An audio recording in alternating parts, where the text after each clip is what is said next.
Hi guys, तो soul and 2 का नया एपिसोड आ चुका है जहाँ पे हमने देखा था कि वॉन टोंग और हमारे मेन कैरेक्टर के ऊपर एक सी गॉड की इनर डिसेबल ने हमला कर दिया था अपने अनकंट्रोलेबल मास्टर सोल से, जिसे तियानमिन ने अपनी पावर के साथ सप्रेस कर दिया था। तो इस पार्ट की शुरुआत में हमें दिखाया जाता है, हमें सी गॉड हॉल का सीन दिखाया जाता है। वहाँ पे जाओ तो अभी तक वापस आने के बाद सो रही होती है। इतना सब कुछ हो जाने के बाद भी उसे याद होता है कि उसने कैसे वांग टोग और यू हाओ पर अपने अनकंट्रोलेबल सोल से हमला कर दिया था, लेकिन यू हाओ ने अपनी पावर से उसे सप्रेस कर दिया था। अब इसके बाद हम देखते हैं कि जाओ ताओ को होश आ जाता है और वो अपने सामने खड़े हुए एल्डर से पूछती है कि इस वक्त तक मेरी बॉडी हीट क्यों नहीं महसूस कर पा रही है। तभी वो एल्डर बताते हैं कि तुम्हारी ईवल फायर स्पिरिट को सप्रेस नहीं किया जा सकता। ये बात तुमने मुझे पहले क्यों नहीं बताई थी।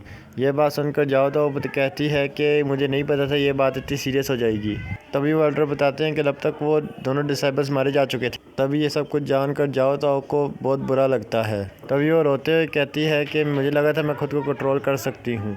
तभी वो एल्डर उससे बताते हैं कि जितनी दफ़ा तुम अपनी ईवल स्पिरिट को सप्रेस करने की कोशिश करोगी, तुम्हारे रिलीज़ करती सारा उतनी पावरफुल और उतनी भयानक होगी। तभी जाओ तो एल्डर से पूछती है कि वो कौन सी पावर थी जिसने मेरे ईवल फायर फ्यूनिक्स को भी सप्रेस कर दिया। तभी वो एल्डर बताते हैं कि वो एक बहुत ही पावर आइस एबिट्यूड था जिसका नेचर इतना ज़्यादा पावर था कि तुम्हारे फायर फ्यूनिक्स को भी काफ़ी आसानी से डोमिनेट कर सकता था। ये जानकर जाओ तो कहती है कि हमारे शख्स स्कूल में किसी के पास extreme ice aptitude martial soul का होना इम्पॉसिबल है। कहीं ऐसा तो नहीं कोई ऐसा आ गया जिसने हमें इसके बारे में बताया ना हो। तभी वो एल्डर बताते हैं कि मैंने इसके बारे में पता लगाने के लिए अपने कुछ लोगों को भेजा है, साथ ही साथ उन दोनों डिसेबल को प्रोटेक्ट करने के लिए और उन दोनों के बैकग्राउंड के बारे में पता लगाने के लिए मैंने कुछ लोगों को भेजा था। वहीं पे मुझे शुरू में लगा था कि उन दोनों डिसेबल्स की फैमिली वालों जो उन दोनों को प्रोटेक्ट करने के जिन्हें भेजा था उन्हें तुम्हारी ईवल फायर को सप्रेस किया था, पर उनके बारे में पता लगाने के बाद मुझे ये पता चला है कि उन दोनों के लिए करना नामुमकिन काम है। तभी जाओ तो एल्डर से पूछिए कि आखिर वॉन टोंग और यू हाओ है कौन। तभी एल्डर बताते हैं कि यू हाओ एक अनाथ और टैंग क्लैन का एक मेंबर है और वहीं वॉन टोंग एक बहुत ही पावरफुल बैकग्राउंड से बिलोंग करता है। तभी हमारा सीन शिफ्ट होकर शक अकेडमी की तरफ आता है। तभी एल्डर जोआंग यू हाओ और वॉन टोंग से माफ़ी मांगते हुए कहते हैं कि जो तुम दोनों के साथ हुआ उसके लिए मुझे बुरा लग रहा, फिर भी मैं इस बात की उम्मीद करता हूँ कि तुम दोनों इस बात को सीक्रेट रखोगे। अब वहाँ से एल्डर चले जाते हैं और हम देखते हैं कि एल्डर ने वांग टोंग और यू हाओ को एक ट्रेजर दिया होता है ये बात सीक्रेट रखने के लिए, जिसे खोल के देखते ही वांग टोंग तो खुशी के मारे पानों की तरह नाचने लगता है क्योंकि ये सो लाइक पिल होती है। इधर यू हाओ पूछता है क्या ये भी जॉन सी पिल जैसी ही है। तभी वो उसे बताता है कि ये भी जॉन सी पिल जैसी ही है। मैंने कभी सोचा नहीं था कि वो एल्डर अपने इतने ज़्यादा पैसे खर्च कर देंगे इस बात को राज रखने के लिए। अगर ऐसी बात है तो हमें भी ये बात राज ही रखनी होगी और किसी को भी नहीं बतानी होगी। ये सुनकर यू हाओ उससे पूछता है कि आखिरकार ये पिल करती क्या है। इसके बाद वान डॉग यू हाओ को अपने साथ लेके कहीं चला जाता है। इसके बाद हमें एक दूसरा सीन दिखाते हैं जहाँ पे मिस यू हाओ से कहती हैं कि इस बार मैंने तुम्हारे लिए फिर से एक बढ़िया चांस क्रिएट किया, इस बार तुम्हें घबराने की ज़रूरत नहीं है, मैं भी देखती हूँ इस बार तुम्हें कौन तंग करता है। और फिर इसके बाद वो यू हाओ को एक ट्रेजर दे के वहाँ से जाने से पहले कहते हैं कि मिस्टर बई ने तुम्हें याद किया था। इधर वान तो ये सब देख के हैरान हो जाता है क्योंकि मिस यहाँ ने यू हाओ को टैंक क्लैन की सीक्रेट चौन सी बम टेक्निक दी थी। इसके बाद वान डॉग में सियाज से पूछता है कि आपने मेरे टैंक क्लैन के ज्वाइन करने के बारे में क्या सोचा। ये सुनकर हम देखते हैं मिस सिया कुछ देर के लिए कुछ सोचने लगती हैं। इस पर हमें एक फ्लैशबैक दिखाया जाता है कि मिस सिया सीनियर बेबी के साथ कहती हैं कि वान डॉग काफ़ी टैलेंटेड होने के साथ साथ हमारे टैंक क्लैन को ज्वाइन करना चाहता है, इसलिए तुम बताओ अब हमें क्या करना चाहिए। तभी मिस्टर बई कहते हैं कि हमें वांग टोंग के डिटर्मिनेशन का एक टेस्ट लेना चाहिए। अब हमारा सीन शिफ्ट होकर प्रेजेंट पे आता है जहाँ पे मिस जिया कहती हैं कि मैं इसके बारे में सीनियर बई से बात करूँगी। इसके लिए तुम्हें अपने क्लास के एवोल्यूशन ट्रायल में फर्स्ट पोजीशन पर आना होगा। फिर वान टोंग कहता है कि हाँ मैं ऐसा ज़रूर करूँगा। इसके बाद वान टोंग कहता है कि हम दोनों तो रूममेट्स हैं, इसलिए मैं सोच रहा हूँ क्यों ना मैं तुम्हारे बिजनेस में तुम्हारी थोड़ी सी हेल्प कर दूँ। इसके बाद हमें यू हाओ की शॉप का सीन दिखाता है जहाँ पे जॉन सी पहले ही शॉप खुलने से पहले ही वहाँ पे लाइन में सबसे पहले लग के शॉप खुलने का इंतज़ार कर रहा है। तभी मिस आके पूछती हैं कि तुम यहाँ कर रहे हो, जिसके बाद कहता है कि तुम देख सकती हो मैं शॉप खुलने से पहले लाइन में सबसे पहले खड़ा हूँ, ये तुम भी समझ सकती हो कि मैं यहाँ यू हाओ की मछलियाँ ख़रीदना आया हूँ।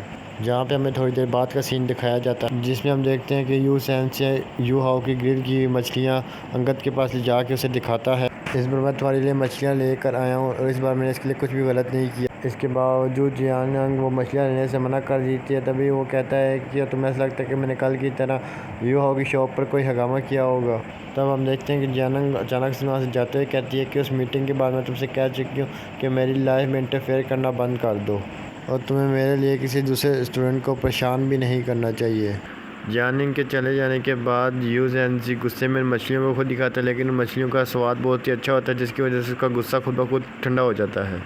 यहाँ पे हमारा सीन शिफ्ट होकर यू हाओ के कमरे में आ जाता है, जहाँ पे वान डॉग उसे उस पिल के बारे में बताता है। उस एल्डर ने हमें काफ़ी रेयर सोल पिल दी है। वहीं पे ये सोल पिल हमारी सोल पावर के लिए बहुत ही ज़्यादा इम्पोर्टेंट है, क्योंकि कोई भी सोल मास्टर इस सोल पिल को अपनी लाइफ में सिर्फ एक ही बार यूज़ कर सकता है। जिसके बाद वान डॉग यू हाओ को बताता है कि मुझे लेवल 30 से लेवल 31 तक पहुंचने में जितनी सोल पावर चाहिए उस पिल से मिल जाएगी। इधर यू हाओ ये सुन के काफ़ी ज़्यादा एक्साइटेड हो जाता है। तभी वान डॉग यू हाओ को बताता है कि अगर तुम इसके साथ कोई छेड़छाड़ करते हो तो फ्यूचर में ये तुम्हारे कल्टीवेशन को ख़राब कर सकता है।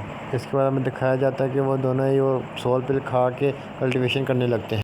इसके बाद हमें दिखाया जाता है कि यू हाओ अपनी फ़िज़िकल और अपनी कल्टीवेशन ट्रेनिंग को जारी रखता है और अपने खर्चे उठाने के लिए अपनी शॉप को भी लगातार चला रहा होता है।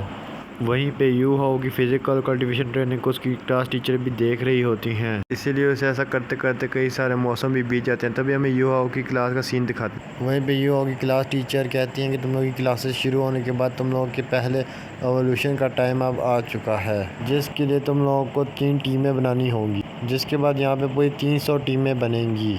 इसके बाद सिर्फ 150 टीमें ही स्ट्रक स्कूल में रह सकती हैं, बाकी सभी टीमों को उनकी टीमों के साथ एमिनेट कर दिया जाएगा। वहीं पे सिलेक्ट हुए 150 स्टूडेंट को उनके एप्टीट्यूड के हिसाब से ही टीच किया जाएगा। इसके बाद हम देखते हैं क्लास टीचर जो ने सभी बच्चों को एक फॉर्म दिया होता है, वहीं पे वो सभी बच्चों को अपने एप्टीट्यूड ट्रेनिंग को चुनने के लिए कहते हैं। तभी यू हाओ कंट्रोल ब्रांच को चुन लेता है। वहीं वांग डॉग भी यू हाओ को देख के कंट्रोल ब्रांच चुन लेता है। अभी हमें एक और लड़की दिखाई जाती है जो कंट्रोल ब्रांच को चुन लेती है।